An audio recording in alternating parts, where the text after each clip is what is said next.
정신 차리세요. 제발요. 누구 없어요? 먹구름이 하늘을 뒤덮은 늦은 저녁이었습니다. 강일성 회장은 70대의 나이에도 꼿꼿한 자세로 공원 벤치에 앉아 있었죠.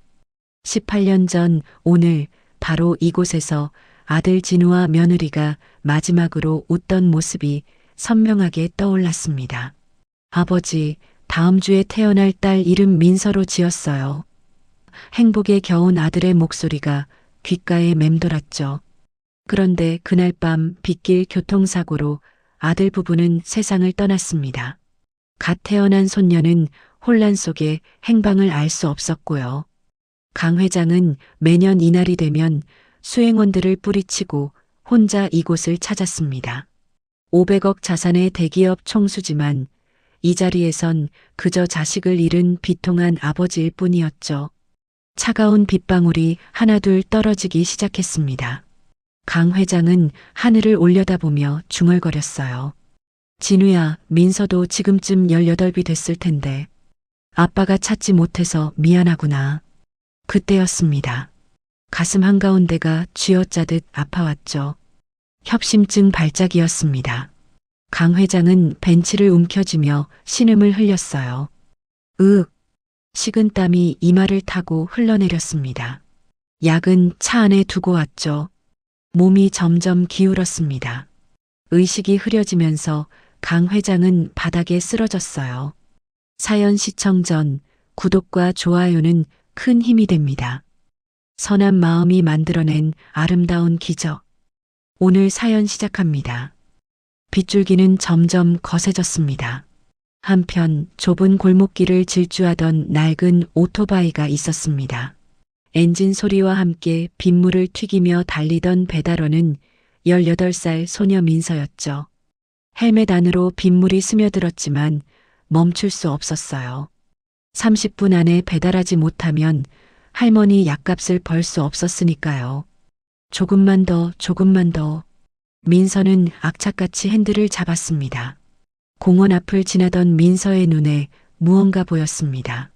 가로등 불빛 아래 비를 맞으며 쓰러져 있는 노인의 모습이었죠. 민서는 급 브레이크를 밟았어요. 저분은 심장이 쿵쾅거렸습니다. 30분 안에 배달해야 한다는 생각과 사람을 그냥 지나칠 수 없다는 마음이 충돌했죠. 하지만 민서의 선택은 빨랐습니다. 오토바이를 세우고 뛰어내렸어요. 할아버지, 할아버지. 민서는 강 회장의 어깨를 흔들었습니다.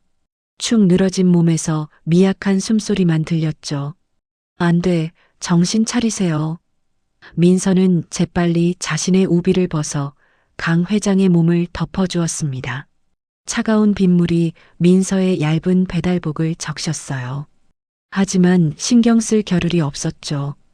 민서는 떨리는 손으로 핸드폰을 꺼내 119에 전화를 걸었습니다. 여보세요. 공원에 할아버지가 쓰러지셨어요. 빨리 와주세요. 목소리가 다급했죠. 구급대원은 위치를 확인하고 10분 안에 도착하겠다고 했습니다. 민서는 핸드폰을 주머니에 넣고 강 회장의 손을 잡았어요. 차갑게 식어가는 손이었습니다. 할아버지, 조금만 버티세요. 곧 구급차 와요. 민서는 자신의 손으로 강 회장의 손을 감싸쥐고 비벼주었습니다. 체온을 전달하려는 본능적인 행동이었죠. 빗물이 강 회장의 창백한 얼굴을 적셨어요. 민서는 주머니에서 언제나 가지고 다니던 낡은 손수건을 꺼냈습니다. 어릴 적부터 간직해온 소중한 물건이었죠. 할머니가 말하길 민서를 발견했을 때 함께 있던 유일한 물건이라고 했습니다. 민서는 그 손수건으로 강 회장의 젖은 이마를 조심스럽게 닦아주었어요. 할아버지, 괜찮아지실 거예요. 꼭요. 민서의 목소리는 떨렸지만 다짐처럼 들렸습니다. 강 회장의 눈꺼풀이 미세하게 떨렸죠. 의식이 희미하게 남아있는 것 같았어요. 민서는 안도의 한숨을 내쉬며 계속 손수건으로 얼굴의 빗물을 닦아주었습니다. 멀리서 구급차 사이렌 소리가 들려왔습니다. 위잉, 위잉. 점점 가까워지는 소리에 민서는 고개를 들었어요. 다행이다. 그제야 민서는 자신의 몸이 흠뻑 젖어 있다는 걸 깨달았습니다. 오토바이에 실린 배달 음식도 빗물에 젖어 엉망이 되었을 게 분명했죠. 하지만 후회는 없었습니다. 구급차가 도착했고 구급대원들이 재빨리 강 회장을 들것에 옮겼습니다. 학생, 환자분이랑 아는 사이예요? 구급대원이 물었죠. 민서는 고개를 저었어요. 아니요, 그냥 지나가다가. 잘하셨어요. 덕분에 생명 구했을 거예요. 구급대원의 말에 민서는 쑥스럽게 웃었습니다. 민서는 손에 들고 있던 손수건을 강 회장의 손에 살짝 쥐어주었어요.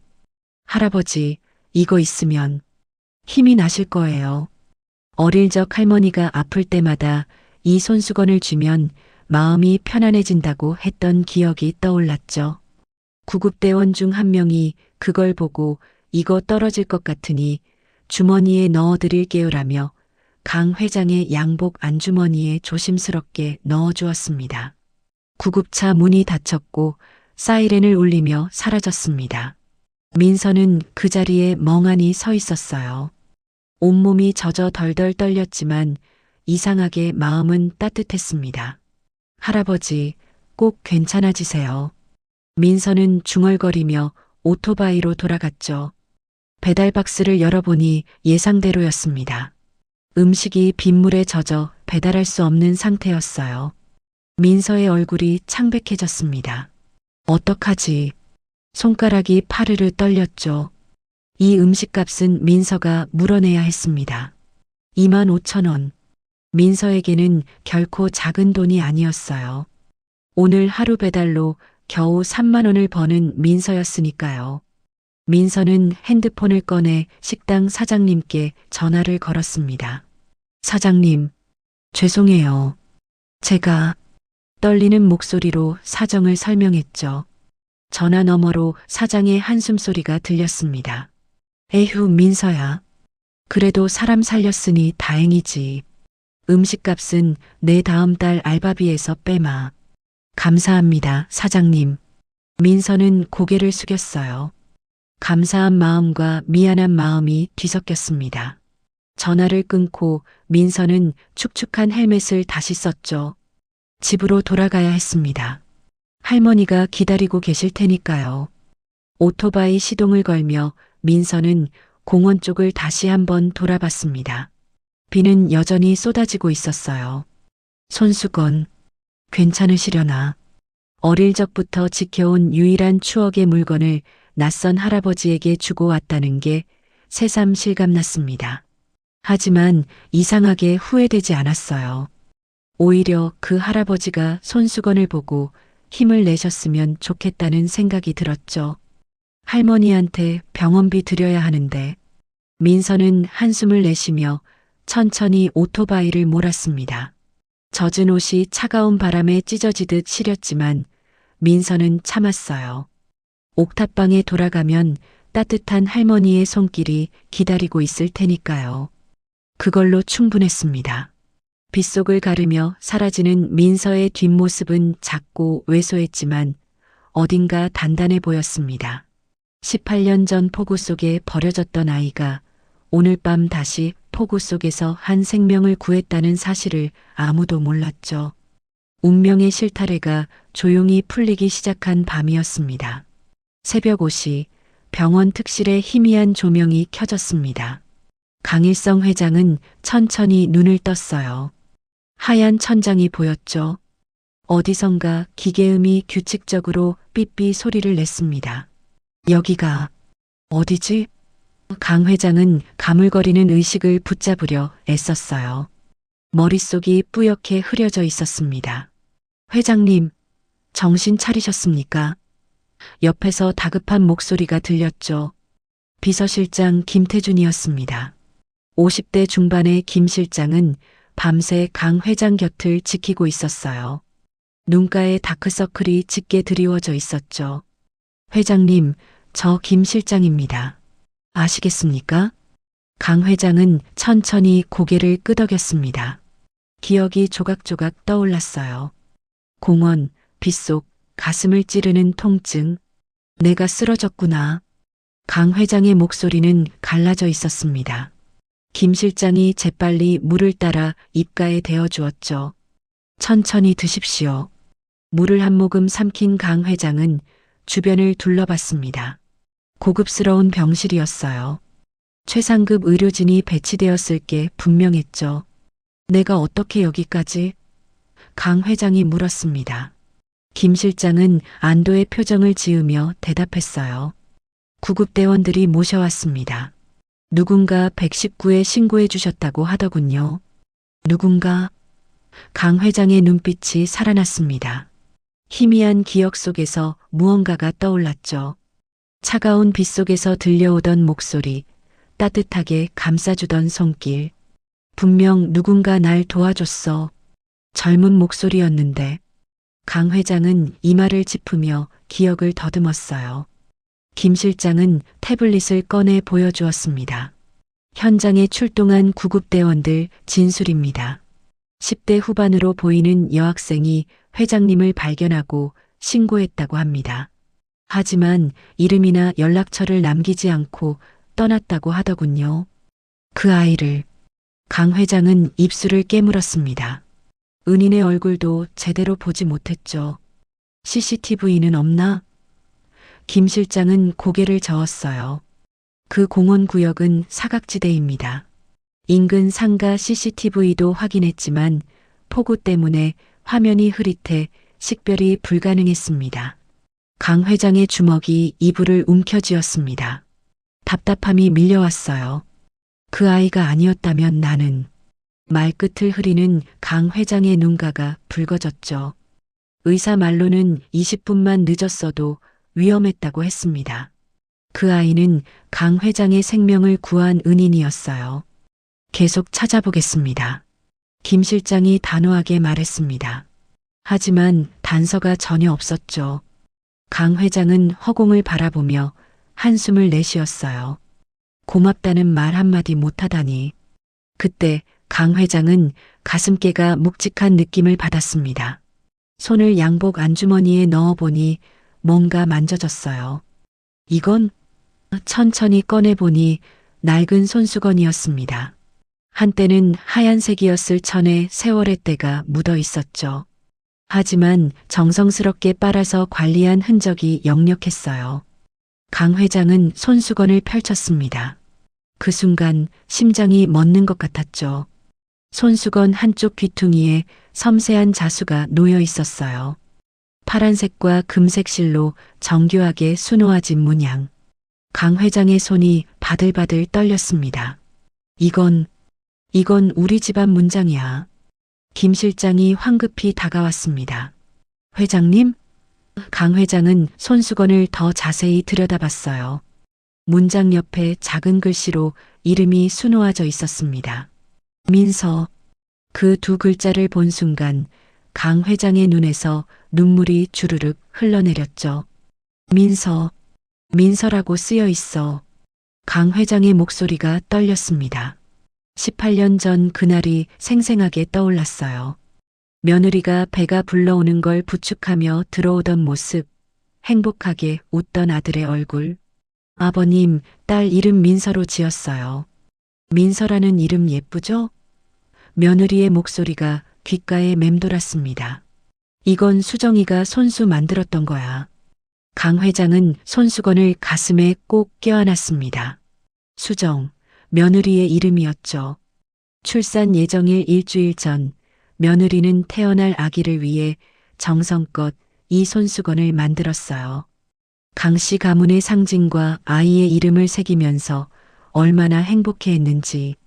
그런데 이 사고가. 강 회장의 입술이 파르르 떨렸습니다. 그날 밤 빗길 교통사고로 아들 부부는 세상을 떠났죠. 병원에서 응급 제왕절개로 아기를 꺼냈지만 혼란 속에서 아기의 행방이 묘연해졌어요. 당시 담당 간호사는 분명 신생아실에 있었는데 어디로 갔는지 라며 당황했었죠. 강 회장은 모든 수단을 동원해 손녀를 찾았습니다. 사설탐정, 경찰, 심지어 무속인까지 찾아갔어요. 하지만 아무런 소식도 없었죠. 18년이 흘렀습니다. 강 회장은 손녀가 어딘가 살아있을 거라 믿으면서도 한편으로는 포기하고 있었어요. 그런데 이 손수건이 왜? 강 회장은 손수건을 다시 펼쳐들었습니다. 낡았지만 정성껏 보관한 흔적이 역력했어요. 누군가 이 손수건을 소중히 간직해왔다는 뜻이었죠. 실장, 이 손수건. 날 구해준 그 아이가 준 거 맞나? 김 실장은 고개를 끄덕였습니다. 구급대원 말로는 그 학생이 회장님 손에 쥐어줬다고 합니다. 그래서 제가 보관하려고 주머니에 넣어드렸다고 하더군요. 강 회장의 심장이 쿵쾅거렸어요. 그럼 그 아이가 이 손수건을 갖고 있었다는 건가? 머릿속이 복잡해졌습니다. 18년 전 사라진 손녀, 그리고 손녀를 위해 만든 손수건을 가진 소녀. 설마, 강 회장은 감히 확신할 수 없었어요. 하지만 가슴속 어딘가에서 희망이 싹 텄죠. 혹시, 정말 혹시, 실장? 강 회장의 목소리에 힘이 실렸습니다. 김 실장이 바짝 긴장했어요. 예, 회장님. 강 회장은 손수건을 김 실장에게 건넸습니다. 이 손수건 주인을 찾아내. 당장, 지금 즉시. 김 실장은 손수건을 조심스럽게 받아들며 물었습니다. 어떻게 찾으라는 말씀이십니까? 단서가 이것뿐인데. 강 회장은 침대에서 일어나려 했어요. 하지만 몸에 힘이 없어 다시 주저앉았죠. 현장 인근 오토바이 배달 기사들을 전부 조사해. 구급대원 말로는 10대 여학생이라고 했지? 예, 배달복을 입고 있었다고 합니다. 김 실장이 대답했어요. 강 회장은 눈을 감고 깊게 숨을 들이마셨습니다. 그 근처에서 일하는 배달 기사 중 10대 여자애를 찾아 손수건에 대해 물어보고 이 아이가 어떻게 이 손수건을 갖게 됐는지 알아내야 해. 알겠습니다. 김 실장은 즉시 전화기를 꺼냈습니다. 강 회장은 창밖을 바라봤어요. 어느새 비가 그치고 아침 햇살이 구름 사이로 비치고 있었죠. 민서, 내가 살아있는 거니? 할아비가 이제라도 널 찾을 수 있는 거니? 강 회장의 눈에서 또다시 눈물이 흘러내렸습니다. 하지만 이번엔 슬픔이 아니었어요. 희망의 눈물이었죠. 18년 동안 꺼지지 않았던 작은 불씨가 다시 타오르기 시작했습니다. 손수건을 가진 그 소녀가 누구든 반드시 찾아내야 했어요. 김 실장은 재빨리 지시를 내렸습니다. 비서팀 전원 비상 소집, 공원 반경 5km 내 모든 배달업체 조사 시작하라. 10대 여성 배달업 명단 확보, 최우선 급이다. 전화 너머로 긴박한 대답이 들려왔죠. 강 회장은 가슴을 쓸어내렸습니다. 진우야, 수정아. 혹시 너희가 하늘에서 도와주는 거니? 중얼거림은 기도처럼 들렸어요. 병실 안에는 긴장감이 흘렀습니다. 18년간 풀리지 않던 미스터리가 이제 막 실마리를 찾기 시작했으니까요. 창밖으로 아침 해가 완전히 떠올랐습니다. 새로운 하루가 시작되었죠. 강 회장에게는 새로운 희망이 시작되는 날이기도 했습니다. 강 회장의 저택은 서울 한남동 언덕 위에 자리 잡고 있었습니다. 3층 규모의 고급 주택이었죠. 넓은 정원에는 잘 가꿔진 소나무들이 줄지어 서 있었어요. 이른 아침 그 저택 2층 침실에서 한 여자가 창밖을 내다보고 있었습니다. 28살 채원이었죠. 채원은 명품 잠옷 차림으로 커피를 홀짝이며 휴대폰을 들여다봤어요. 비서실 직원들의 단체 채팅방이 요란했습니다. 회장님 지시로 긴급조사 중 10대 여성 배달원 수소문, 손수건 관련 중요 단서. 채원의 눈빛이 날카로워졌죠. 손수건이라고? 채원은 재빨리 비서실장 김태준에게 전화를 걸었습니다. 2번의 신호음 후 연결됐어요. 실장님, 저 채원이에요. 할아버님께서 무슨 일로 그렇게 급하게 사람을 찾으신대요? 목소리는 걱정스러운 손녀처럼 다정했습니다. 아, 채원 양. 회장님께서 쓰러지셨던 일 아시죠? 그때 도와준 은인을 찾으시려고. 김 실장의 설명을 들으며 채원의 얼굴이 굳어졌어요. 특히 손수건 이야기를 듣는 순간 채원의 손에 든 커피잔이 미세하게 흔들렸죠. 그 손수건에 뭐가 수놓아져 있는데요? 김 실장은 잠시 망설였습니다. 하지만 채원은 10년간 회장의 양녀로 지낸 사람이었어요. 강씨 가문 문장과 민서라는 이름이요. 회장님께서 매우 중요하게 여기시는 물건인 것 같습니다. 전화를 끄는 채원의 얼굴은 창백해져 있었죠. 민서, 강씨 가문 문장. 채원은 침대에 주저앉았습니다. 10년 전 이 집에 처음 왔을 때가 떠올랐어요. 먼 친척이었던 채원의 어머니는 강 회장에게 애원했었죠. 회장님, 제 딸 채원이를 거둬주십시오. 손녀를 잃으신 아픔을 이 아이가 위로해 드릴 수 있을 겁니다. 강 회장은 거절했었습니다. 손녀를 대신할 사람은 없네. 하지만 채원의 어머니는 포기하지 않았어요. 몇 달간 찾아와 사정하다가 결국 강 회장이 마음을 열었죠. 좋네. 손녀는 아니지만 외로운 노인 곁에 있어주게. 그렇게 채원은 양녀가 되었습니다. 처음 몇 년은 정말 착하게 살았어요. 강 회장을 진심으로 모셨죠. 하지만 시간이 흐르면서 채원의 마음속에 욕심이 자라기 시작했습니다. 이 재산의 상속자는 나야. 진짜 손녀는 18년 전에 사라졌잖아. 이젠 돌아올 리 없어. 그렇게 스스로를 세뇌했죠. 채원은 법률 자문을 받기도 했었습니다. 양녀도 상속권이 있나요? 변호사는 고개를 끄덕였어요. 정식 입양이라면 가능합니다. 하지만 친손녀가 나타나면 친손녀는 없어요. 죽었다고 봐야죠. 채원은 단호하게 말했었습니다. 그런데 지금 그 친손녀가 나타날 가능성이 생긴 거예요. 채원은 거울 앞에 섰습니다. 명품 화장대, 값비싼 보석함, 고급 옷장. 이 모든 게 사라질 수도 있다는 공포가 밀려왔죠. 안 돼. 절대 안 돼. 채원의 눈빛이 도끼를 품었습니다. 채원은 재빨리 옷을 갈아입었어요. 그리고 비서실에 전화를 걸었죠. 저기, 제가 할아버님 은인 찾는 일 도와드리고 싶은데요. 혹시 조사 현황 좀 보내주실 수 있나요? 비서팀 막내는 순진하게 현황표를 보내왔습니다. 파일을 열어보니 배달업체 명단과 직원 리스트가 있었어요. 붉은색으로 체크된 이름이 하나 있었죠.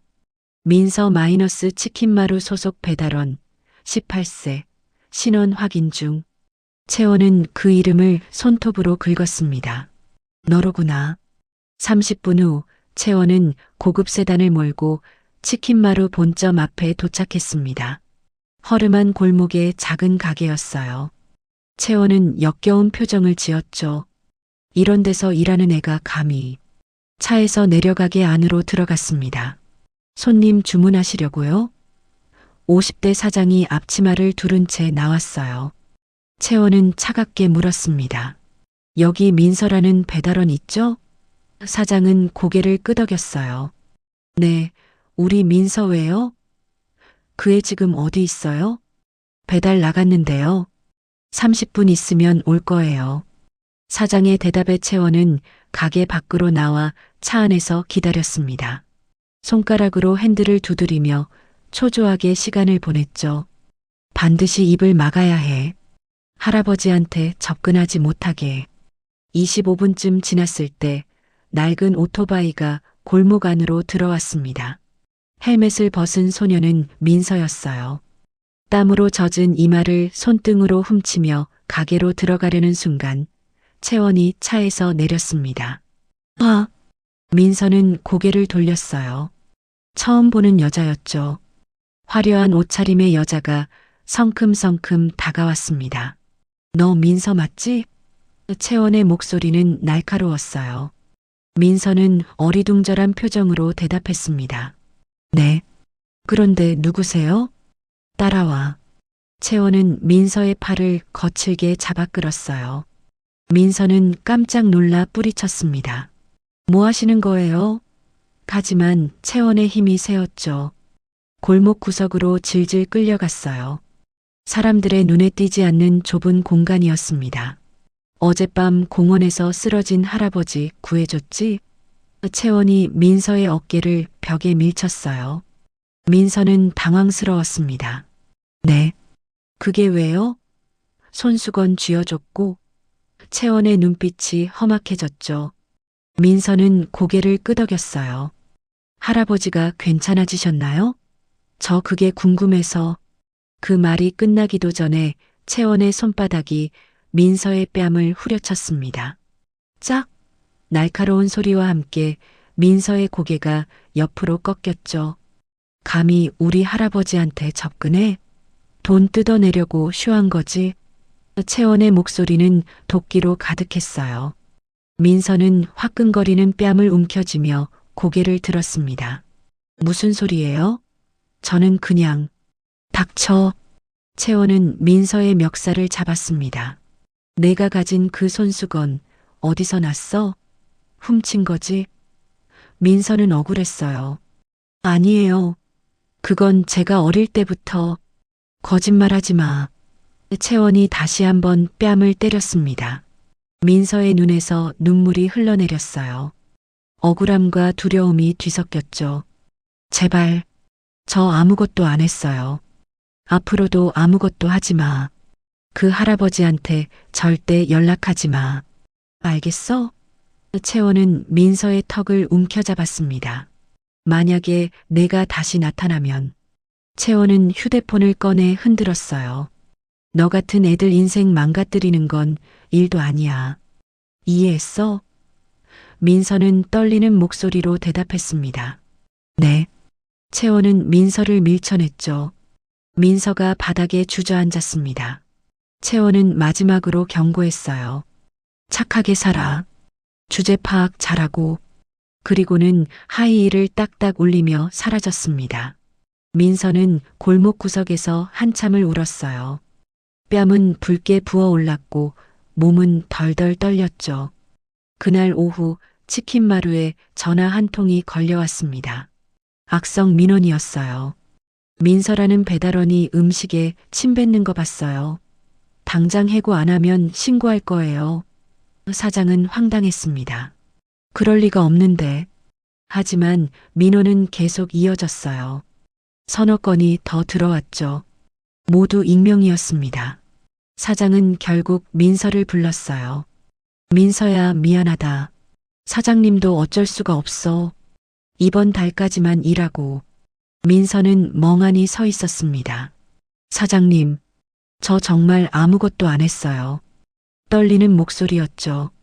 사장도 마음이 아팠어요. 알아. 근데 민원이 계속 들어오면 가게 문 닫아야 해. 이해해줘. 민서는 고개를 숙였습니다. 퇴근길, 민서는 오토바이에 앉아 멍하니 있었어요. 할머니 병원비는 어떻게 하지? 이번 달 방세는? 눈앞이 캄캄했습니다. 하늘을 올려다보니 먹구름이 다시 몰려오고 있었죠. 내가 뭘 잘못한 거야? 민서의 눈에서 눈물이 주르륵 흘러내렸습니다. 저녁 7시, 민서는 옥탑방 계단을 터벅터벅 올라갔습니다. 발걸음이 무거웠어요. 108개의 가파른 계단이 오늘따라 끝없이 이어지는 것 같았죠. 녹슨 철제 난간을 잡은 손에서 땀이 흘러내렸습니다. 숨이 가빠졌지만 멈추지 않았어요. 옥탑방 문을 열자 비좁은 공간이 나타났습니다. 6평 남짓한 방이었어요. 부엌 겸 거실 작은 방 하나가 전부였죠. 하지만 구석구석 깨끗하게 정돈되어 있었습니다. 민서가 매일 아침 청소를 했거든요. 벽에는 민서가 받은 개근상과 모범상 상장들이 빼곡히 붙어 있었어요. 민서야, 왔니? 할머니의 목소리가 안쪽 방에서 들려왔습니다. 78세 할머니는 무릎이 안 좋아서 거동이 불편했어요. 민서는 대답 대신 현관에 주저앉았죠. 그동안 참았던 눈물이 한꺼번에 쏟아져 나왔습니다. 할머니는 지팡이를 짚고 나왔어요. 어머, 민서야. 민서의 부은 얼굴을 본 순간 가슴이 철렁 내려앉았습니다. 무슨 일이야? 왜 우는 거야? 할머니는 재빨리 민서를 끌어안았죠. 민서는 할머니 품에서 와락 울음을 터뜨렸어요. 할머니, 저 잘렸어요. 흐느끼는 목소리였습니다. 할머니는 민서의 등을 토닥였어요. 무슨 소리야? 사장님이 너 그렇게 좋아하셨잖아. 악성 민원이 들어왔대요. 제가 아무것도 안 했는데. 민서는 울먹이며 설명했습니다. 할머니는 민서의 뺨을 살펴봤어요. 붉은 자국이 남아 있었죠. 이건 뭐야? 누가 때렸어? 민서는 고개를 저었습니다. 아무것도 아니에요. 하지만 할머니의 눈에는 다 보였어요. 누군가 민서를 괴롭힌 거였죠. 우리 민서. 할머니의 목소리가 떨렸습니다. 평생 고생만 시킨 것 같아 마음이 찢어졌어요. 민서는 태어나서 지금까지 단 한 번도 제대로 된 옷 한 벌 입어본 적이 없었습니다. 수학여행도 못 갔죠. 친구들이 놀러 갈 때 민서는 항상 알바를 했어요. 할머니, 저 어떻게 해요? 병원비는 어떻게 내고? 민서가 울먹였습니다. 할머니는 당뇨와 고혈압으로 매달 약을 먹어야 했어요. 약값만 20만 원이 넘었죠. 게다가 이번 달 방세도 아직 못 냈습니다. 할머니는 한참을 망설이다가 입을 열었어요. 민서야. 할머니가 할 말이 있단다. 목소리가 무겁게 가라앉았습니다. 민서는 눈물을 닦으며 고개를 들었죠. 네. 할머니는 민서의 손을 꼭 잡았어요. 잠깐만 기다려. 할머니는 방으로 들어갔습니다. 지팡이를 짚고 천천히 걸어가는 뒷모습이 유난히 작아 보였어요. 장롱문을 여는 소리가 들렸죠. 뭔가를 꺼내는 기척이 났습니다. 잠시 후 할머니가 낡은 나무 상자를 들고 나왔어요. 손바닥만 한 크기였습니다. 세월의 때가 묻어 검게 변해 있었죠. 할머니는 상자를 식탁 위에 조심스럽게 내려놓았어요. 이리 와 앉거라. 민서는 할머니 옆에 앉았습니다. 할머니의 손이 떨리고 있었어요. 할머니, 이게 뭐예요? 민서가 물었죠. 할머니는 깊게 숨을 들이마셨습니다. 민서야, 사실은 말이다. 너는 할머니가 낳은 아이가 아니란다. 할머니의 목소리가 갈라졌습니다. 민서는 멈칫했어요. 네. 무슨 말인지 이해가 안 됐죠. 할머니는 천천히 상자를 열었습니다. 안에는 색바랜 사진 한 장과 작은 천 조각이 들어 있었어요. 18년 전 비가 억수같이 쏟아지는 밤이었어. 할머니가 말을 이어갔습니다. 할머니가 시장에서 일을 마치고 집에 가는 길이었지. 그때 보육원 앞을 지나가는데 할머니의 눈가가 붉어졌어요. 아기 울음소리가 들렸단다. 처음엔 귀신인 줄 알았어. 그런데 정말로 아기가 있더라고. 할머니는 떨리는 손으로 천 조각을 꺼냈습니다. 한때는 하얀색이었을 담요였어요. 이 담요에 쌓여서 계단에 놓여 있었지. 민서는 숨을 멈췄습니다. 할머니의 말이 믿기지 않았어요. 버려진 아기였구나 싶어서 할머니가 얼른 안아 올렸지. 너무 가엾더라. 빗물에 젖어서 파랗게 질려 있었어. 할머니의 목소리가 흔들렸죠. 경찰서에 신고했단다. 아기를 발견했다고. 할머니는 눈물을 닦았어요. 파출소 경찰이 왔어. 그런데 그 사람이 대충 서류만 몇 장 쓰고는 보육원으로 보낼까요? 하고 물었지. 할머니가 그때. 할머니는 잠시 말을 멈췄습니다. 제가 키우겠습니다라고 했어. 보육원에 보내면 너무 불쌍할 것 같았거든. 할머니는 자식 없이 혼자 살았잖니. 하늘이 준 선물 같았단다. 할머니는 민서의 손을 더욱 꼭 쥐었어요. 경찰이 그럼 알아서 키우세요 하고 그냥 갔어. 민서는 입술을 깨물었습니다. 머릿속이 복잡했어요. 그럼 제 진짜 부모님은? 모르지. 찾을 방법이 없었어. 담요에 이름표 같은 건 없었고, 할머니는 상자에서 작은 사진을 꺼냈죠. 사진 속에는 생후 몇 개월쯤 된 아기가 있었습니다. 민서였어요. 이건 할머니가 너를 데려온 지 석 달 뒤에 찍은 거야. 동네 사진관에서. 할머니는 사진을 쓰다듬었습니다. 그때 내가 얼마나 예뻤는지 몰라. 그런데 할머니, 민서가 떨리는 목소리로 물었어요. 제 이름은 어떻게 지으셨어요? 할머니는 고개를 끄덕였습니다. 아, 그거. 담요에 작은 손수건이 달려 있었거든. 거기에 예쁜 자수로 민서라고 쓰여 있었어. 그래서 할머니가, 아, 이게 이 아이 이름이구나 했지. 그 손수건을 내가 어릴 때부터 갖고 다녔잖아. 기억나니? 민서는 눈물이 또 쏟아졌어요. 그 손수건, 어제 할아버지에게 준 바로 그 손수건 말이었죠. 할머니, 그럼 저는. 민서의 목소리가 떨렸습니다. 진짜 부모님이 어디 계신지도 모르는 거예요? 할머니는 고개를 저었어요. 미안하다, 민서야. 할머니가 더 열심히 찾아봤어야 하는 건데, 나중에 뉴스에서 대기업 회장이 손녀를 찾는다는 소식을 봤을 때, 할머니의 목소리가 잦아들었습니다. 혹시나 싶었어.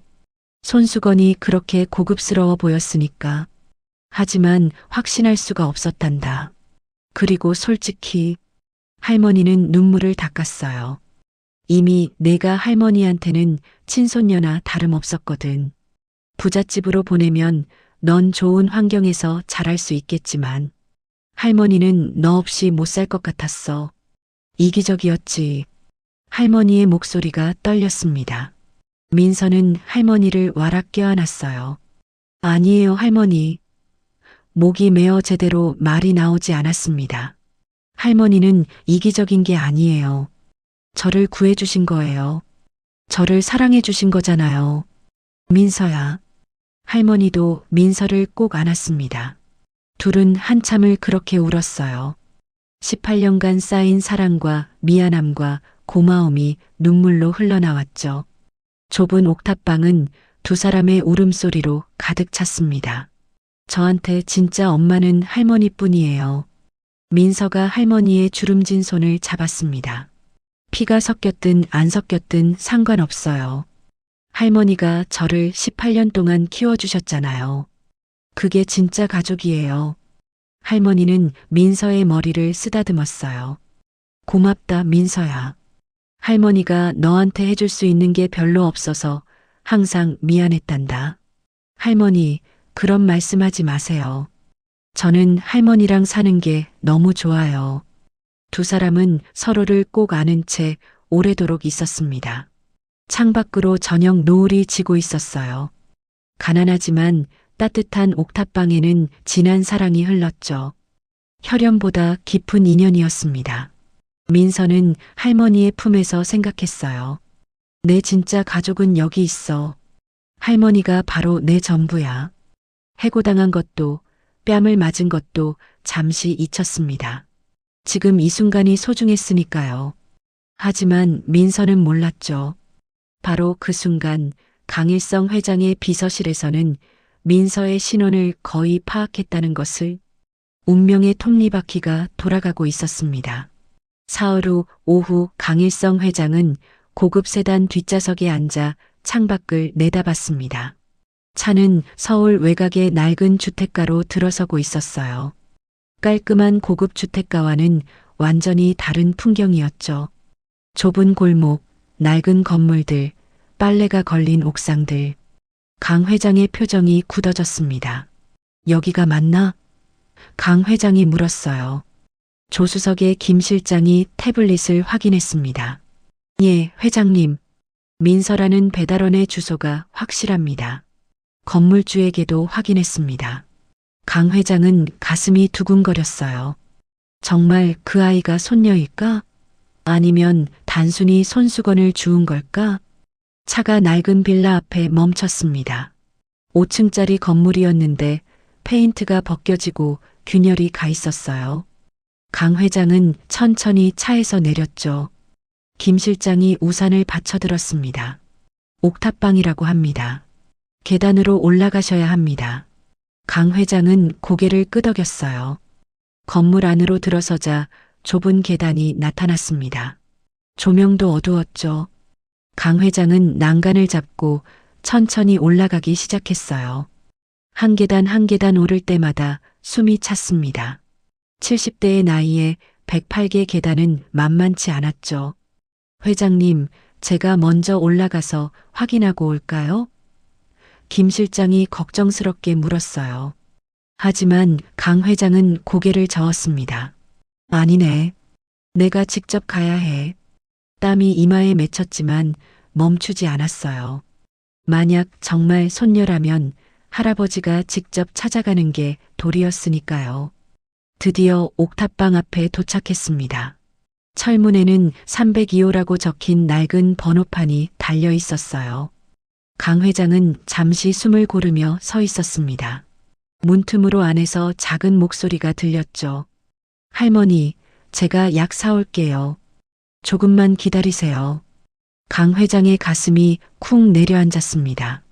할머니라는 말에 뭔가 이상한 느낌이 들었어요. 강 회장은 조심스럽게 초인종을 눌렀죠. 딩동. 안에서 발소리가 들렸습니다. 문이 열렸어요. 민서였습니다. 평범한 티셔츠에 낡은 청바지를 입고 있었어요. 머리는 단정하게 묶여 있었죠. 민서는 문 앞에 낯선 노인을 보고 깜짝 놀랐습니다. 누구세요? 뒤에 서 있는 정장 차림의 김 실장도 보였어요. 강 회장은 민서를 뚫어지게 바라봤습니다. 심장이 미친 듯이 뛰었어요. 민서의 눈매, 코, 입술, 죽은 며느리 수정과 너무나 닮아 있었죠. 특히 눈빛이 그랬어요. 맑고 순수한 눈빛. 강 회장의 눈시울이 뜨거워졌습니다. 혹시 민서라는 아이가 사나? 강 회장의 목소리가 떨렸어요. 민서는 고개를 끄덕였습니다. 네, 제가 민서인데요.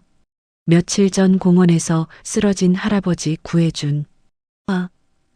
민서의 얼굴이 환해졌습니다. 할아버지, 괜찮아지셨어요? 강 회장은 가슴이 벅차올랐어요. 그 순수한 표정, 진심 어린 걱정, 덕분에 살았단다. 강 회장의 목소리는 더욱 떨렸죠. 혹시 들어가도 되겠니? 민서는 잠깐 당황했어요. 집이 너무 좁고 낡았거든요. 하지만 거절할 수 없었죠. 네, 들어오세요. 민서는 문을 활짝 열었습니다. 강 회장과 김 실장이 안으로 들어왔어요.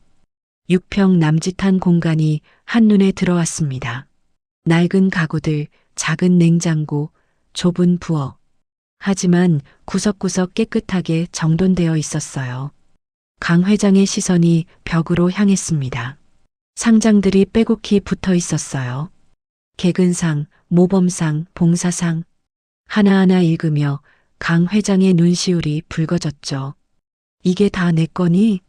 네. 부끄럽지만 민서가 쑥스럽게 웃었습니다. 작은 책상 위에는 낡은 참고서들이 쌓여 있었어요. 표지가 너덜너덜할 정도로 여러 번 봤던 흔적이었죠. 형광펜으로 빼곡히 밑줄 친 책들. 강 회장은 가슴이 찢어지는 것 같았어요. 이렇게 좁고 불편한 곳에서 내 손녀가, 민서야. 안쪽 방에서 할머니의 목소리가 들렸습니다. 누가 왔니? 민서는 방으로 가서 할머니를 부축해 나왔어요. 78세 할머니는 지팡이를 짚고 천천히 걸어 나왔죠. 강 회장을 보고 눈이 휘둥그레졌습니다. 안녕하십니까? 강 회장이 공손하게 인사했어요. 할머니는 어리둥절한 표정으로 민서를 봤습니다. 민서가 설명했죠. 할머니, 제가 며칠 전에 구해드렸던 분이에요. 할머니의 얼굴에 안도감이 스쳤어요. 아이고, 괜찮으셨어요? 네, 덕분에. 강 회장은 소파에 앉으라는 민서의 권유를 받았습니다. 낡은 소파였지만 정갈했어요. 김 실장은 문 옆에 서 있었죠. 강 회장은 주머니에서 손수건을 꺼냈습니다. 이것 때문에 왔단다. 민서는 손수건을 보고 눈이 커졌어요. 이거 제 거예요. 손수건을 받아들고 반갑게 웃었습니다. 돌려주시려고 일부러 여기까지 오셨어요? 강 회장의 손이 떨렸어요. 민서야, 이 손수건 어디서 났니? 민서는 할머니를 쳐다봤습니다. 할머니가 고개를 끄덕이자 민서가 말했어요. 할머니가 저를 처음 발견했을 때 갖고 있었대요. 18년 전에. 강 회장의 심장이 쿵쾅거렸습니다. 18년 전? 네. 사실 저는, 민서는 목소리를 낮췄어요. 버려진 아이였어요. 할머니가 보육원 앞에서 발견하셨대요. 담요에 이 손수건이 달려 있었고, 민서의 눈시울이 붉어졌죠. 제 이름도 손수건에 수놓아진 걸 보고 지으신 거예요. 강 회장은 더 이상 참을 수 없었습니다. 눈물이 주르륵 흘러내렸어요. 민서야, 혹시? 떨리는 손으로 민서의 손을 잡았습니다. 내 생일이 언제니? 8월 15일이요. 민서가 대답했죠. 강 회장의 온몸이 떨렸습니다. 8월 15일. 며느리가 아이를 낳았던 바로 그날이었어요. 교통사고 직전에 응급제왕절개로 아이를 꺼냈던 민서야. 강 회장의 목소리가 갈라졌습니다. 할아버지, 왜 우세요? 민서가 놀라서 물었어요. 강 회장은 손수건으로 눈물을 닦았습니다. 민서야, 할아버지가 한 가지 부탁을 해도 되겠니? 네. DNA 검사를 해보자. 정확하게 확인하고 싶구나. 민서와 할머니는 어리둥절했습니다. DNA 검사요? 강 회장은 고개를 끄덕였어요. 나는 18년 전에 손녀를 잃었단다. 그 아이 이름도 민서였고 생일도 8월 15일이었어. 그리고 이 손수건은 내 며느리가 그 아이를 위해 만든 거란다. 민서의 입이 벌어졌습니다. 할머니는 손으로 입을 막았어요. 그럼 설마. 강 회장은 민서의 두 손을 꼭 잡았습니다. 확실히 하고 싶구나. 혹시라도 내가 내 손녀라면. 다음 날 강 회장과 민서는 대형 병원을 찾았습니다. VIP 진료실에서 DNA 검사를 위한 체열이 진행됐어요. 민서는 긴장한 표정이었죠. 아프지 않을 거예요. 간호사가 다정하게 말했습니다. 주사 바늘이 들어갔고 피가 채취됐어요. 강 회장도 같은 과정을 거쳤습니다. 검사 담당 의사가 말했어요. 결과는 3일 후에 나옵니다. 강 회장은 고개를 끄덕였죠. 빨리 부탁하네. 최우선으로 처리하겠습니다, 회장님. 3일은 길고도 짧았습니다. 강 회장은 밤마다 잠을 이루지 못했어요. 만약 정말 손녀라면 18년간 그 좁은 옥탑방에서 고생하며 살았다니 가슴이 미어졌습니다. 민서도 마찬가지였어요. 내게 진짜 가족이 있을까? 기대 반 두려움 반이었죠. 드디어 결과가 나오는 날이었습니다. 강 회장은 새벽부터 병원 VIP실에서 기다렸어요. 민서와 할머니도 함께였죠. 오전 10시 의사가 봉투를 들고 들어왔습니다. 회장님, 결과 나왔습니다. 강 회장의 손이 떨렸어요. 봉투를 받아들고 천천히 뜯었습니다. 서류가 나왔죠. 맨 아래 결과란에 적힌 글자들. 강 회장의 눈에서 눈물이 폭포처럼 쏟아져 내렸습니다. 부계 확률 99.9999% 일치. 생물학적 친손녀 관계 확정. 민서야. 강 회장은 서류를 떨어뜨리고 민서에게 달려갔습니다. 민서를 와락 끌어안았어요. 아가야. 내 손녀야. 할아비가 너무 늦게 찾아서 미안하다. 목이 메어 더 이상 말이 나오지 않았죠. 민서도 울음을 터뜨렸습니다. 할아버지, 18년 만에 상봉이었어요. 할머니도 손으로 입을 막고 울었습니다.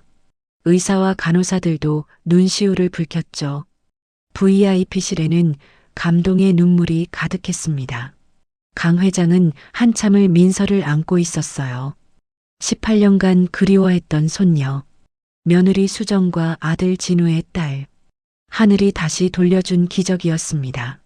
이제 할아비가 지켜줄게. 다시는 힘들게 하지 않을게. 민서는 강 회장의 품에서 처음으로 가족의 온기를 느꼈습니다. 할머니의 사랑도 소중했지만 혈육의 연결은 또 다른 울림이 있었어요. 할아버지, 민서는 강 회장을 꼭 안았습니다. 운명의 실타래가 드디어 제자리를 찾았습니다. DNA 검사 결과를 확인한 그날 오후 강일성 회장의 고급 세단은 한남동 저택으로 향했습니다. 뒷좌석에는 강 회장과 민서가 나란히 앉아 있었어요. 민서는 창밖을 내다보며 긴장한 표정이었죠. 점점 커지는 저택들, 높은 담장들. 민서가 평생 살아온 세상과는 너무 달랐습니다. 민서야, 떨지 마라. 강 회장이 민서의 손을 다독였어요. 이제 내 집이란다.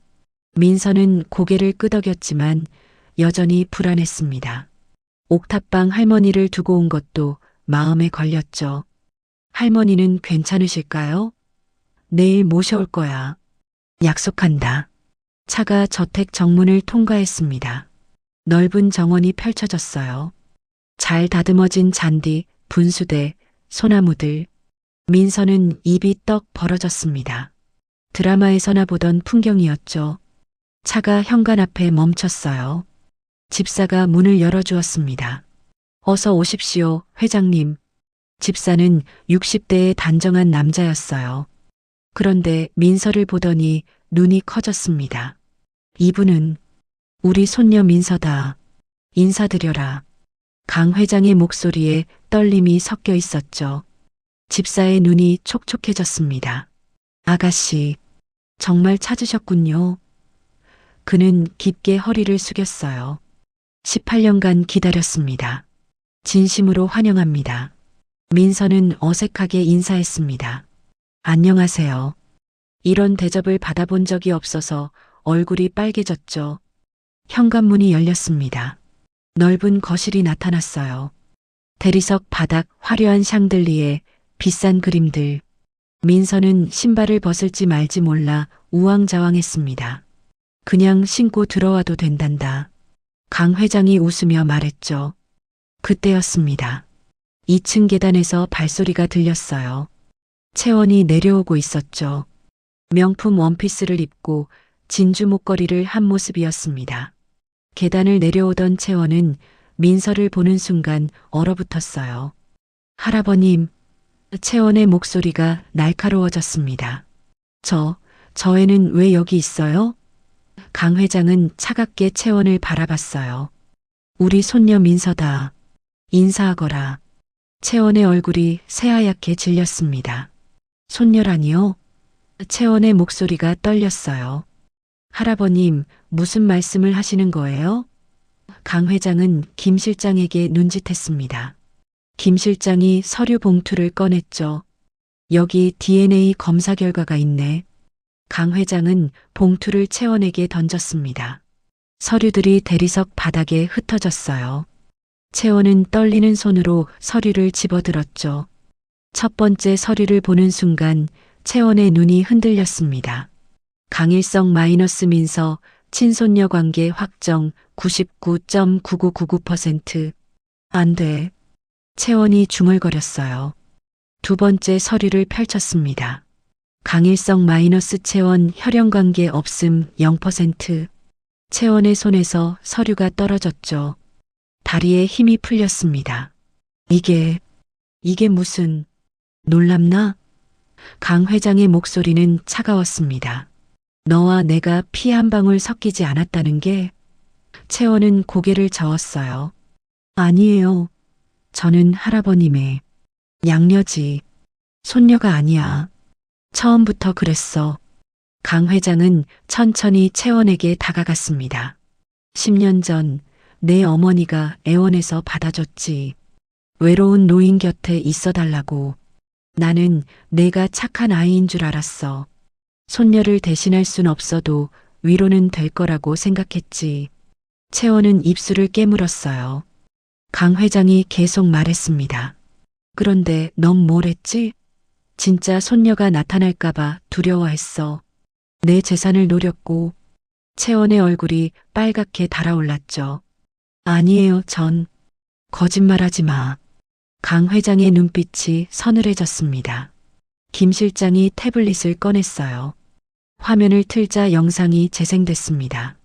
골목길 채원이 민서의 뺨을 때리는 장면. 내가 민서에게 무슨 짓을 했는지 다 알고 있어. 채원은 뒷걸음질 쳤습니다. 그건 오해예요. 오해? 강 회장의 목소리가 높아졌어요. 무고한 아이를 때리고 일자리를 빼앗고 협박했는데 오해라고? 채원은 말문이 막혔습니다. 영상은 계속됐습니다. 치킨마루 사장에게 악성 민원을 넣는 전화 통화 내용까지 나왔어요. 채원의 목소리가 선명하게 들렸죠. 그 민서라는 애요. 음식에 침 뱉는 거 봤어요. 거짓말이 낱낱이 드러났습니다. 민서는 그 영상을 보며 몸이 떨렸어요. 그날의 공포가 되살아났죠. 강 회장이 민서의 어깨를 다독였습니다. 괜찮다, 민서야. 할아비가 있어. 민서는 고개를 끄덕였어요. 채원. 강 회장이 차갑게 이름을 불렀습니다. 채원은 눈물을 흘리며 바닥에 주저앉았어요. 할아버님, 제발. 저는 그냥 무서웠어요. 할아버님을 잃을까봐. 나를 잃는 게 무서웠어? 아니면 재산을 잃는 게 무서웠지? 채원은 대답하지 못했습니다. 강 회장은 한숨을 내쉬었어요. 10년간 내게 해준 게 얼마나 많은지 아니? 비싼 학교 보내주고, 명품 사주고, 용돈 주고. 진짜 손녀처럼 대했어. 그런데 넌 내 진짜 손녀를 괴롭혔어. 죄송해요. 정말 죄송해요. 채원이 바닥에 엎드렸습니다. 용서해 주세요, 할아버님. 하지만 강 회장의 표정은 변하지 않았어요. 넌 인간이 덜 됐어, 채원. 피가 섞이지 않은 건 상관없어. 하지만 마음씨가 썩었어. 강 회장은 집사를 불렀습니다. 채원의 짐을 싸라. 오늘 안으로 이 집에서 내보내. 채원은 고개를 번쩍 들었어요. 안 돼요. 할아버님. 강 회장의 등에 매달렸죠. 제발요. 저 갈 곳이 없어요. 내 어머니한테 가.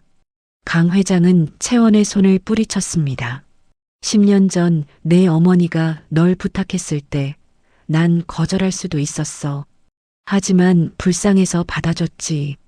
이제 그 은혜는 다 갚았어. 나가거라. 채원은 바닥을 기며 강 회장의 바짓가랑이를 잡았습니다.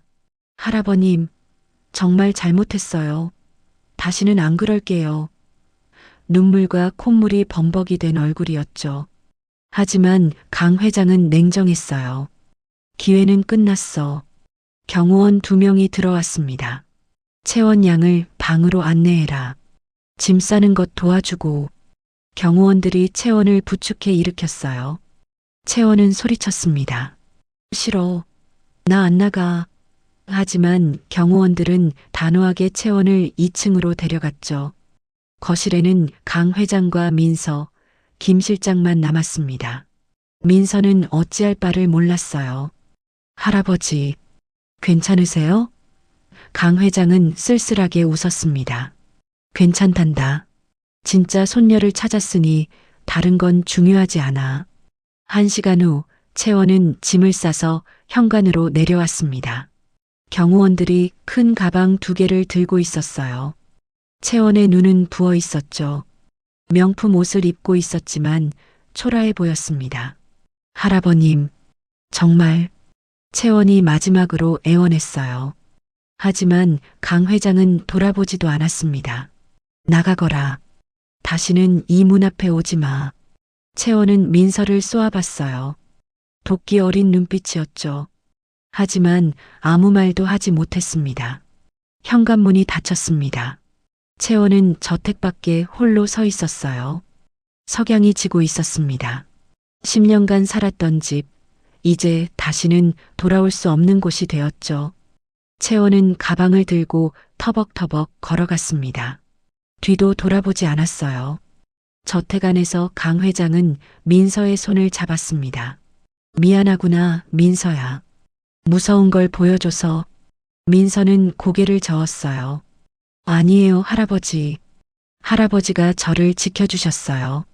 강 회장은 민서를 꼭 안았습니다. 이제 시작이란다. 우리 함께 행복하게 살자꾸나. 민서는 강 회장의 품에서 고개를 끄덕였어요. 18년간의 고난이 끝나고 새로운 삶이 시작되는 순간이었습니다. 창밖으로 노을이 아름답게 물들어가고 있었죠. 아기는 벌을 받았고 선희는 보상을 받았습니다. 권선징악의 순리가 바로 섰어요. 저택에는 평화가 찾아왔습니다. 진짜 가족이 함께하는 따뜻한 저녁이었죠. 채원이 떠나고 일주일이 흘렀습니다. 강일성 회장은 약속대로 옥탑방 할머니를 저택으로 모셨어요. 집사와 경호원들이 할머니를 공손하게 모시고 왔죠. 할머니는 처음 보는 큰 집에 주눅 들어 있었습니다. 할머니. 민서가 달려와 할머니를 안았어요. 일주일 만이었지만 한참 보지 못한 것처럼 그리웠죠. 할머니도 민서를 꼭 껴안았습니다. 아이고, 우리 민서. 잘 지냈니? 네, 할머니. 할아버지가 잘 챙겨주셨어요. 강 회장이 다가왔습니다. 할머니는 긴장한 표정으로 허리를 숙였어요. 감사합니다, 회장님. 제가 감히. 고개 드십시오. 강 회장의 목소리는 따뜻했습니다. 제가 감사해야죠. 18년간 내 손녀를 키워주셨으니. 할머니의 눈에 눈물이 고였어요. 저는 그저. 강 회장이 할머니의 손을 잡았습니다. 어르신, 이제 이 집이 당신 집입니다. 편히 계십시오. 민서의 은인은 곧 나의 은인이기도 합니다. 할머니는 손등으로 눈물을 닦았죠. 민서는 할머니를 1층 객실로 안내했습니다. 넓고 화려한 방이었어요. 할머니, 여기서 지내세요. 제 방은 바로 옆이에요. 할머니는 두리번거리며 놀라워했습니다. 이렇게 좋은 방을. 당연하죠. 할머니는 제 진짜 엄마니까요. 그날 저녁 세 사람은 처음으로 함께 식사했습니다. 긴 식탁에 앉아 있으니 어색했어요. 하지만 강 회장이 먼저 분위기를 풀었죠. 민서야, 학교는 다시 다니고 싶니? 민서는 고개를 끄덕였습니다. 네. 고등학교를 중퇴했거든요. 그럼 검정고시 준비하자. 대학도 가고. 강 회장의 말에 민서의 눈이 반짝였어요. 정말요? 물론이지. 공부하고 싶은 게 있니? 민서는 잠시 생각하더니 대답했습니다. 사회복지를 배우고 싶어요. 강 회장은 고개를 갸우뚱했어요. 사회복지? 네. 할머니처럼 어려운 상황에 있는 분들을 돕고 싶어요. 저도 도움을 받았으니까. 이제는 제가 도와드릴 차례잖아요. 민서의 눈빛은 진지했습니다. 강 회장은 감동받았어요. 재벌 손녀가 되었는데도 명품이나 여행을 말하지 않았죠. 사회복지를 배우겠다는 손녀. 강 회장의 눈시울이 붉어졌습니다. 훌륭하구나, 민서야. 할아비가 적극 지원하마. 다음 날부터 민서의 새 생활이 시작됐습니다. 오전에는 과외 선생님과 검정고시 공부를 했어요. 오후에는 강 회장과 함께 회사 일을 배웠죠. 저녁에는 할머니와 산책을 하며 하루를 마무리했습니다. 규칙적이고 행복한 나날이었어요. 한 달 후 법원에서 호적 정리가 끝났습니다. 민서는 정식으로 강일성 회장의 손녀로 등재됐어요. 이름은 그대로 강민서였죠. 서류를 받아든 민서는 울컥했습니다. 이제 진짜 가족이네요. 강 회장이 민서의 어깨를 감싸 안았어요. 처음부터 가족이었단다. 그해 가을 민서는 검정고시에 합격했습니다. 전 과목 만점에 가까운 성적이었어요. 강 회장은 자랑스러워했죠. 역시 내 손녀야. 민서는 수줍게 웃었습니다. 할아버지 덕분이에요. 할머니도 기뻐하며 민서를 껴안았어요. 대학 입시 준비를 하던 어느 날 민서가 강 회장을 찾아왔습니다. 할아버지, 제안이 하나 있어요. 강 회장은 신문을 내려놓았어요. 뭐니? 재단을 만들고 싶어요. 저처럼 어려운 환경의 청소년들을 돕는 재단이요. 강 회장은 놀랐습니다. 재단? 네. 열심히 살고 싶어도 기회가 없는 아이들이 너무 많아요. 배달하면서 많이 봤거든요. 그 아이들에게 장학금도 주고 일자리도 연결해주고. 민서의 목소리는 열정으로 가득했어요. 좋은 생각이다. 강 회장이 고개를 끄덕였습니다. 얼마가 필요하니? 아니요. 민서가 손사래를 쳤어요. 제가 번 돈으로 할게요. 작게 시작하려고요. 나중에 크게 키우고요. 강 회장은 감동받았죠. 상속받을 재산이 수백억인데도 스스로 하겠다는 손녀. 알았다. 하지만 할아비도 도울 거다. 첫 기부자가 되고 싶구나. 강 회장이 웃으며 말했습니다. 민서는 고개를 끄덕였어요. 감사합니다, 할아버지. 두 사람은 재단 설립 계획을 함께 짜기 시작했죠. 몇 달 후 민서희망재단이 정식으로 문을 열었습니다. 사무실은 작았지만 깨끗했어요. 첫 수혜자는 치킨마루 사장님의 조카였습니다. 공부를 잘하지만 가난해서 대학을 포기하려던 학생이었죠. 민서가 직접 장학금을 전달했어요. 고맙습니다, 누나. 학생이 눈물을 글썽였습니다.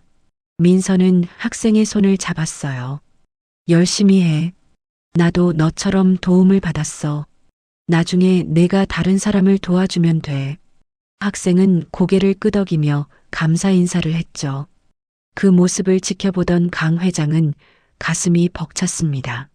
진우야, 수정아. 너희 딸이 이렇게 훌륭하게 자랐어. 하늘에서 보고 있지? 강 회장은 하늘을 올려다봤어요. 구름 사이로 햇살이 쏟아져 내렸습니다. 겨울이 왔습니다. 어느 날 아침 눈이 소복하게 내렸어요. 민서는 창밖을 내다보며 생각했죠. 1년 전 이맘때는 추운 옥탑방에서 떨고 있었는데 감회가 새로웠습니다. 하지만 민서는 교만해지지 않았어요. 오히려 더 겸손해졌죠. 강 회장이 민서의 방문을 두드렸습니다. 민서야, 산책 갈까? 좋아요, 할아버지. 민서는 할머니를 부축해 나왔어요. 세 사람은 두툼한 코트를 입고 정원으로 나갔습니다. 눈 덮인 정원은 아름다웠어요. 나무들이 하얗게 눈을 뒤집어 쓰고 있었죠. 민서가 눈을 손에 쥐어 보았습니다. 예쁘다. 할머니가 웃으며 민서의 손을 잡았어요. 강 회장도 반대편에서 민서의 손을 잡았죠. 세 사람은 나란히 걸었습니다. 발자국이 새하얀 눈 위에 찍혔어요. 할머니가 먼저 말했습니다. 민서야, 행복하니? 네, 할머니. 정말 행복해요. 나도 행복하단다. 회장님 덕분에. 강 회장이 고개를 저었어요. 제가 감사하죠. 두 분이 있어서 외롭지 않습니다. 세 사람은 서로를 바라보며 웃었습니다. 진심 어린 미소였죠. 피로 이어지지 않았어도 마음으로 이어진 진짜 가족이었어요. 할아버지. 민서가 입을 열었습니다. 아버지랑 어머니 사진 보여주실 수 있어요? 강 회장은 고개를 끄덕였어요. 그래야지. 집에 가면 보여주마. 두 분이 자랑스러워 하실까요? 저를. 당연하지. 강 회장의 목소리가 떨렸습니다. 내 엄마 수정이는 너처럼 착한 사람이었단다. 내 아빠 진우도 남을 잘 도왔지. 너는 두 사람을 꼭 닮았어. 민서의 눈에 눈물이 맺혔어요. 갑자기 하늘에서 빗방울이 떨어지기 시작했습니다. 눈에서 비로 바뀐 거였죠. 강 회장이 우산을 펼쳤어요. 어서 들어오너라. 세 사람은 큰 우산 아래로 모였습니다. 어깨를 맞대고 천천히 저택으로 걸어갔죠. 1년 전에도 비가 왔었죠. 민서가 말했습니다. 그날 할아버지를 만났어요. 강 회장이 웃었어요. 그날이 내 인생에서 가장 중요한 날이었단다. 내가 아니었으면, 저도요. 할아버지를 만나지 못했다면, 세 사람의 뒷모습이 빛 속에 아름답게 펼쳐졌습니다. 서로를 보듬으며 걷는 모습은 한 폭의 그림 같았어요. 비는 축복처럼 부드럽게 내렸습니다. 1년 전 폭우가 두 사람을 만나게 했다면 오늘의 비는 세 사람의 행복을 축하하는 것 같았죠. 저택 현관에 도착했습니다. 집사가 문을 열어주었어요. 어서 들어오십시오. 따뜻한 난로 불이 타오르고 있었죠. 민서는 뒤를 돌아봤습니다. 비 내리는 정원, 자신이 걸어온 발자국들, 모든 게 꿈만 같았어요. 민서야, 왜 그러니? 강 회장이 물었습니다. 민서는 웃으며 대답했어요. 아무것도 아니에요. 그냥 감사해서요. 강 회장이 민서의 어깨를 다독였죠. 우리가 더 감사하단다. 그날 저녁 세 사람은 벽난로 앞에 앉아 있었습니다. 따뜻한 차를 마시며 이야기를 나눴어요. 과거의 아픔, 현재의 행복, 미래의 꿈, 모든 것을 나눴습니다. 웃음소리가 끊이지 않았죠. 강 회장은 생각했습니다. 진우야, 수정아, 이제 편히 쉬렴. 민서는 내가 잘 지킬게. 약속한다. 벽난로의 불꽃이 따뜻하게 타올랐어요. 저택에는 평화와 사랑이 가득했습니다. 착한 마음은 반드시 보답을 받습니다. 민서의 순수한 선행은 잃어버린 가족을 찾아주었죠. 그리고 진정한 가족은 피가 아닌 마음으로 만들어집니다. 할머니와 민서처럼, 강 회장과 민서처럼 말이에요. 비 오는 밤 강민서는 두 어른과 함께 행복을 나눴습니다. 18년의 고난 끝에 찾아온 진짜 행복이었죠. 그 행복은 혼자만 누리는 것이 아니라 다른 이들과 나누는 것이었습니다. 민서희망재단이 그 증거였어요. 세상은 여전히 춥고 힘들지만 따뜻한 마음들이 모이면 기적이 일어납니다. 민서의 이야기가 바로 그 증거였죠. 착하게 살면 언젠가 보답받는다는 오래된 진리, 그것이 현실이 된 순간이었습니다. 그리고 그들은 오래오래 행복하게 살았습니다. 오늘 사연 어떠셨나요? 시청해주셔서 감사합니다. 구독과 좋아요를 해주시면 매일 새로운 영상을 먼저 만나보실 수 있습니다. 오늘 사연이 어땠는지 댓글로 알려주시고 여러분들이 어디에서 듣고 계신지도 이야기 나누어 주세요.